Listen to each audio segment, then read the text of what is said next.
Hello, we are back and we are here at the Toronto International Film Festival. We're back at TIFF and we're going to be watching as many films as we can and hopefully dropping reviews daily, so keep an eye out for that.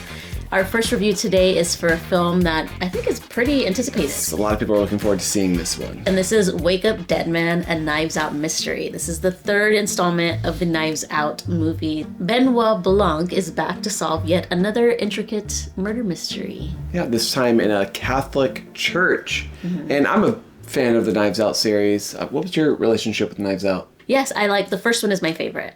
The first one. The second one? Second favorite. Well, now, it's my third favorite. Ooh.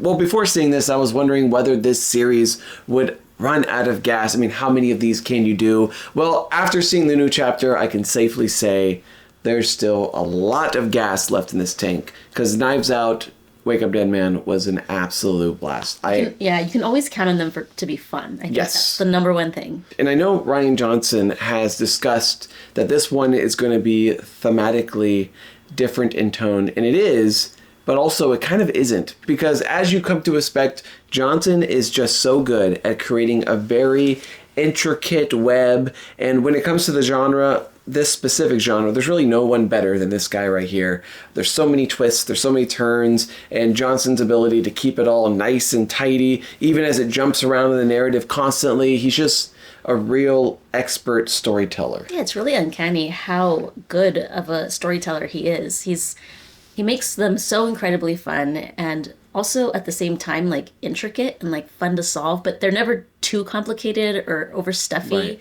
And they always have this like essence of the old school Agatha Christie mysteries. This one in particular, which I love that it has a little bit of that in there. Yeah, and with that kind of fun, often hilarious kind of like whodunit, the tone of the film is also refreshingly different from the other two. It's darker, it's kind of spookier, it's playing with this southern gothic horror to a degree. But what makes this version incredibly fresh is Josh O'Connor. He plays kind of like this ex-boxer who's now like converted into a priest and he's changed his ways or his life. It's really fun. And these Knives Out movies have always kind of had a co-lead to a degree, like Ana de Armas or Janelle Monáe, and both were key to that story. But Josh O'Connor truly feels like the Watson to Craig's Sherlock, and he is arguably kind of the lead in the film. The chemistry between these two are incredible. Craig refers to himself as a heretic, a believer of rationality,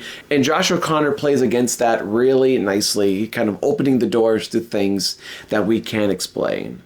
And I don't want to spoil anything, but this film goes to some pretty emotional places that plays with the struggle of, good versus evil and love versus hate. The film's kind of emotional core of the movie, I think, really spawns from him. Yeah, he's kind of like the beating heart of the movie. Yeah. One character I really liked also was Josh Brolin. I thought his character was so funny. Yeah, he plays Monsignor Jefferson Wicks, yes. He's like a blowhard, kind of egomaniac priest. He has an opposing, intimidating presence, but he's also just really, really funny in this.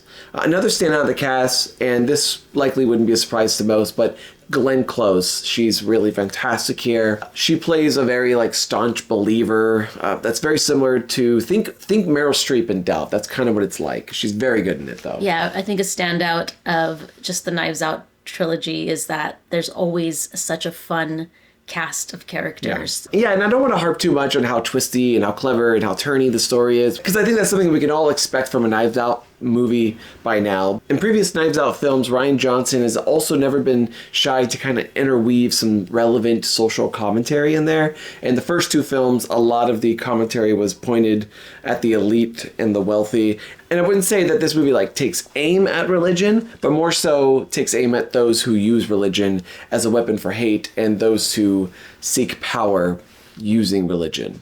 And I think that's what's wonderful about this film. It's not kind of a condemnation of Christ or anything like that. Or, despite having the appearance of kind of poking fun at religion, it's really poking fun at infallible men who use religion.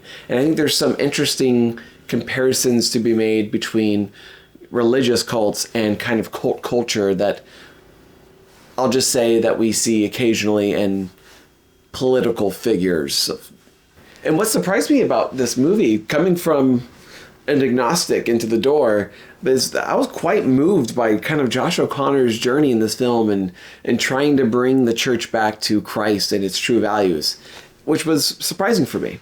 Yeah, I thought it was really interesting that Rian Johnson mentioned that he was raised very religious in the Q&A. And I don't know, I guess I got to say, as someone in that same boat as him, I thought he did a really excellent job navigating those feelings that kind of linger with us, like long past our church days. And I think he really shows both sides of the coin quite well. Yeah. But I also want to point out that with the first two films, the cinematography is by Steve Yedlin. The cinematography is really stylish. There's some fun little kind of Wes Anderson cuts to objects that I thought were a lot of fun. The score is also a lot of fun. There's a lot of music in this film too. And Rian Johnson said something in the Q&A that I think is really true about this franchise, in saying that basically even if you know how to solve it, it's really not about that at all. It's about kind of the journey of getting there. So there's a few times that I think me and you were both able to kind of see things coming and kind of predict certain things. But because there's still pieces that you don't know exactly, it's still a lot of fun to see it all kind of come together.